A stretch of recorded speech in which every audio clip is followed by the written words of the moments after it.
नंगर park का जो गोठ है आदिगाम उनजा रहवासी आहिनि कोली बिरादरी जा माण्हू आहिनि। बैकग्राउंड ॾिसंदो त टे औरतूं आहिनि, ॿ हिकिड़ी गोरारी औरत आहे, हिकु न्याणी उन सां गॾु आहे। उन सां गॾु जेके नौजवान आहिनि ॻोठाणा आहिनि उहे एहतजाज कनि पिया। हीअ ज़ख़्मी हालत में हिन वक़्तु इस्लाम कोट प्रेस क्लब ते मौजूदु आहिनि। हीअ दाहिनि था।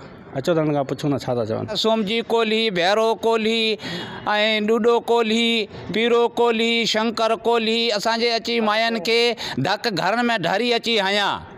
नियाणियुनि खे ऐं मायुनि खे 9 महीना उमेदु आहे, हुनखे बि घरनि में ढरी ऐं मायुनि खे धक कयां ऐं असां सां कू घोड़ा असांजो ज़ुल्म असां खां आहे। केरु असांजो इंसाफ़ करण वारो केरु आयु कोन्हे। असीं ग़रीब माण्हू, असांखे अटो खाइण कोन थो मिले, न असांजो कोई हिते ज़मीन गुरो थिए। असीं पिनी सिनी असींखे माना असांजो को ज़मीन गुरो थियो। सोमजी जहिड़ो कयो असांखे घर वेठे के कुवाड़ियूं धक्का हणी ॿारनि खे, मुंहिंजी भेण मुंहिंजी माउ खे धक्का हणिया। सोमजी असांखां ज़ुल्म कयो। सोमजी कोल्ही आहे असांजे घर जे अॻियां जोड़ो कयो ऐं नियाणियुनि खे धक हयां, मूंखे पाण खे धक लॻाइनि ऐं माई हिकिड़ी हमल आहे उनखे भी धक लगाए कुआड़ियुनि जा।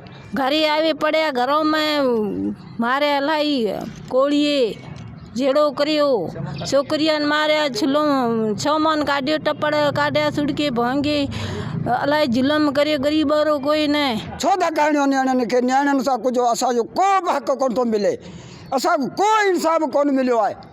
छाजे करे ग़रीबत न्याणियुनि जो ही हालतूं थी वियूं आहिनि। ही ॾिसो बाबा हेड़ो धक लॻो आहे, हेड़ो ज़ुल्म अहिड़ो न करनि। ही दाइन पिया उतां जो जेको बासर सोमजी नाले जेका बासर आहे उन ते इल्ज़ाम हणनि पिया। उन्हनि घर अंदरि घिड़ी असां जेको हमिलो कयो आहे।